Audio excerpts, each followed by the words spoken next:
on the edge of a global catastrophic disaster. Human conflict, nuclear bombs, natural disasters, chemical and biological warfare. Without warning, the world as we know it can come to an end.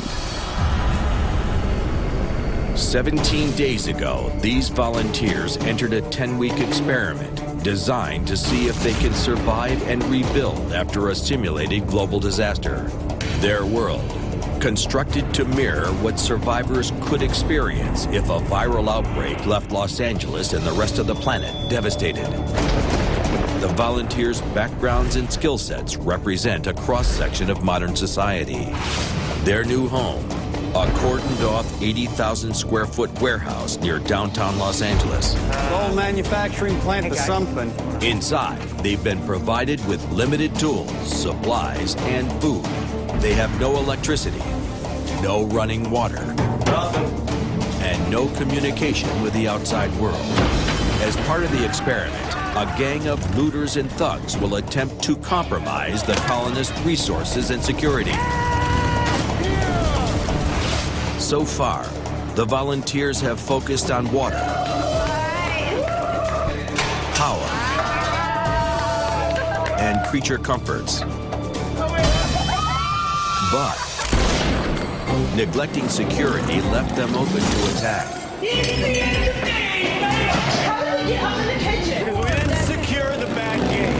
Now, they must focus on protection before a new threat no guns to look tears them apart. We're not geniuses. That damn gym doesn't keep us alive. You want to go to the mat and see how good the gym is?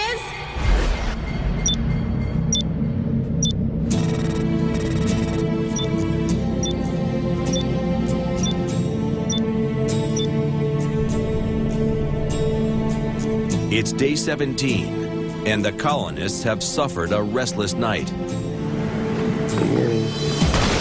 8 hours ago, as part of the experiment, a crew of marauders set up a distraction in the yard,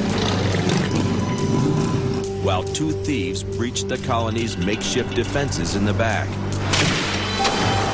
To simulate the fight for resources in a real disaster, 2 days of food were stolen, shattering any sense of security.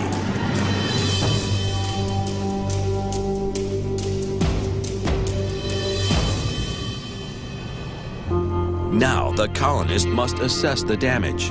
This was our weakest spot over here.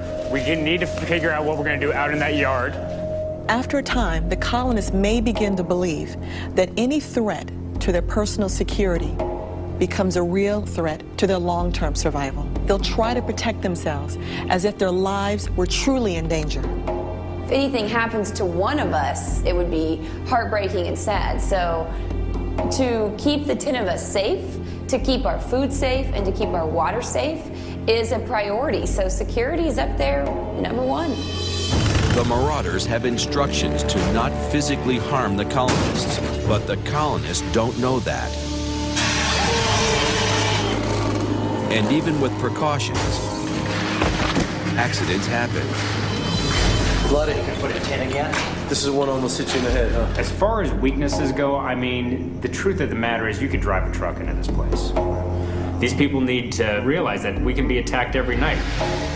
Although he regrets his 6 years behind bars for drug trafficking, contractor Joey's jail time taught him about security. I think my time in prison has prepared me for everything. It's just a part of who I am. So I'm just trying to analyze this place and maybe add a little bit of that knowledge to it. I'm working with what I can. These projects need a foreman. I need their help, but I've been saying this, there's too much math, there's too much thinking, there's too much crap that's going on. And you know what? If I fail on this, we're screwed anyway. Okay, we'll have to we can talk about a lot of this and what happened and stuff like that, or we can get to work and do this.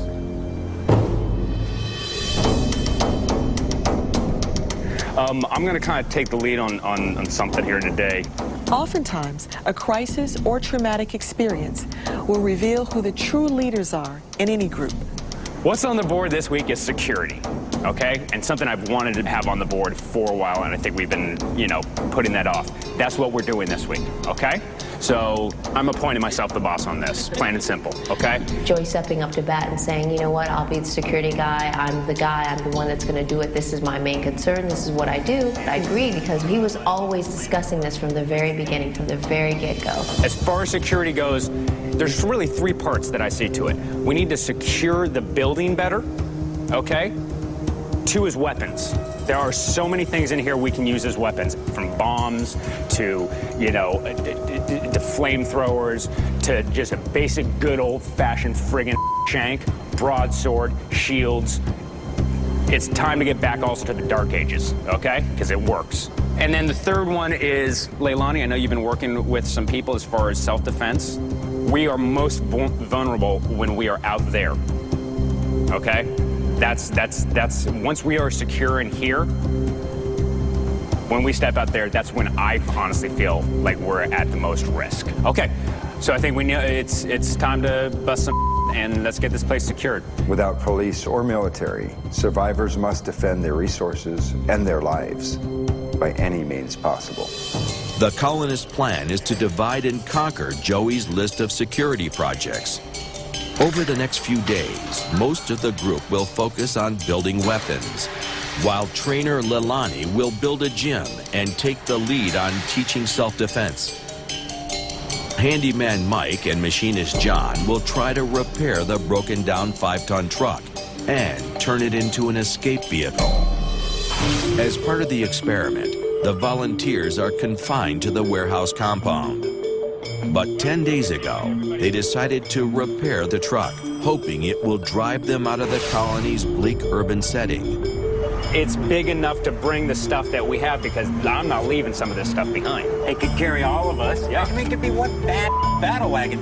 What they don't know yet is that details of a possible escape route will be revealed later in the experiment.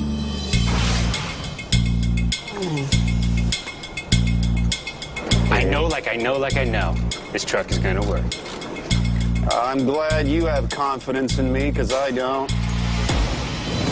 Across the main warehouse, John C. does some inventory before planning his first weapons build.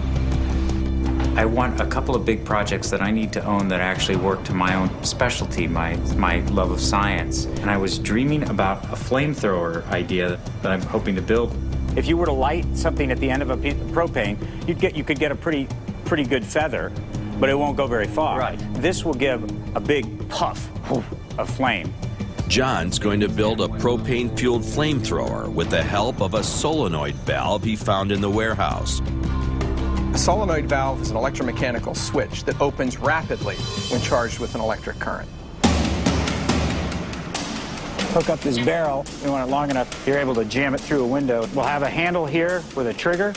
The business end of this thing will be out like that, and you'll be able to kind of articulate it a little bit and move it around and hopefully fire it over the marauders' heads, and if they don't back off, you fire it at them. While John C. works on the flamethrower, engineer Vlad is working on an explosive weapons idea of his own. This is going to be implemented into a type of a bomb, if you wish, which would be normally like a claymore mine. Unlike most bombs, claymores are directional. This allows them to be positioned strategically and fired safely. And we're going to put them in the strategic areas. A typical claymore mine is filled with dangerous shrapnel, but Vlad's got a non-lethal recipe: flour and water. Remember, bread, not bombs. This is, bread, not bombs. Bread, not bombs. You cannot have bread unless you have bombs. You can't make bombs unless you eat bread. Vlad's ready to test his design. We're ready? Yeah. This is a ideal thing, right like this here. Watch this, everybody. The gas is escaping, guys, so...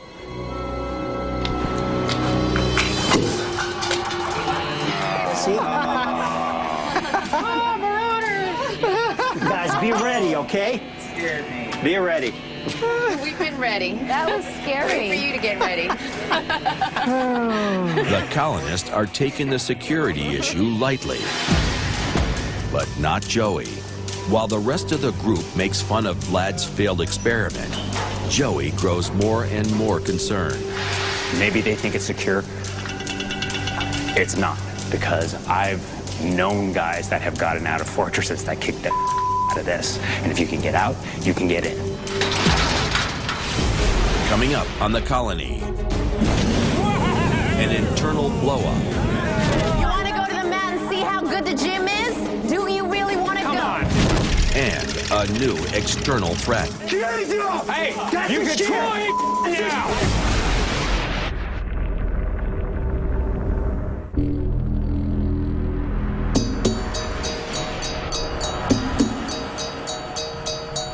Day 18 in The Colony, and self-defense instructor Lalani starts building a heavy punching bag for her training room.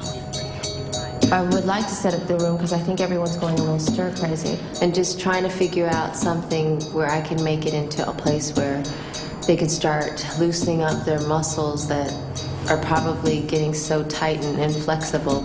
After filling a nylon bag with dirt from the yard, she needs some chains to hang it with. Oh, and there you have it. My first sledgehammer break. 1 down, 5 more to go. 1, 2, 3. Yeah, get the heavy part there, George. Yeah. Hey, okay, now set it down right here. Set it down right here. All right, now make sure this thing doesn't come swinging out and hits my ladder either. Okay. Up, up, up, up, up, up, up. Let go. Okay. Oh, Lord. Sorry, ass.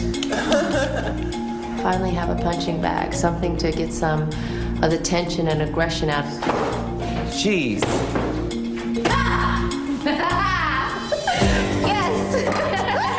I know my forging part. Do it. There you go.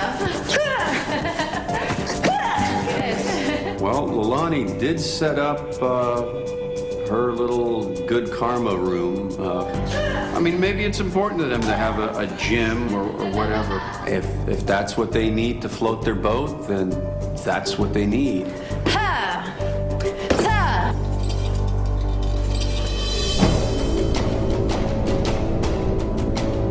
We are building a flamethrower, the weapon of doom. With the main components of John C.'s flamethrower in place, the system must be tested for leaks. Not fast enough? John holds up a torch to the end of the barrel to make sure the propane is getting through. Flame on means the system is leak-free. Next step, wiring up the solenoid valve. In the shop, engineer Vlad works to salvage his makeshift claymore by sealing the can with wax from a wick. We're trying to make an airtight seal, so we're burning it on the inside so it's going to drip and create its own seal for the detonator hole. In the backyard, Joey blocks off the entrance where the intruders broke in 2 nights ago.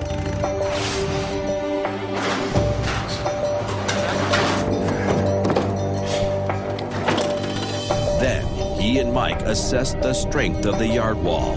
I don't know if we want to make it so we have no access to them as far as firing things out. We need access to I see think what's we do. going on. I think we need like 1 or 2 accesses. I was also thinking about this up here, putting a ladder up here.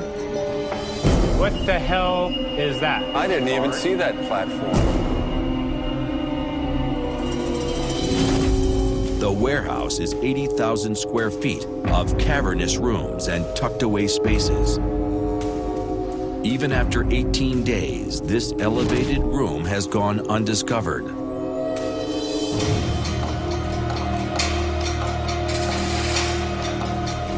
How the hell did we miss this? You know, there was stuff right underneath here. We probably never even bothered to. Oh my God. If there's dead bodies, do not tell me. It's like a little room. It's a room? Yeah.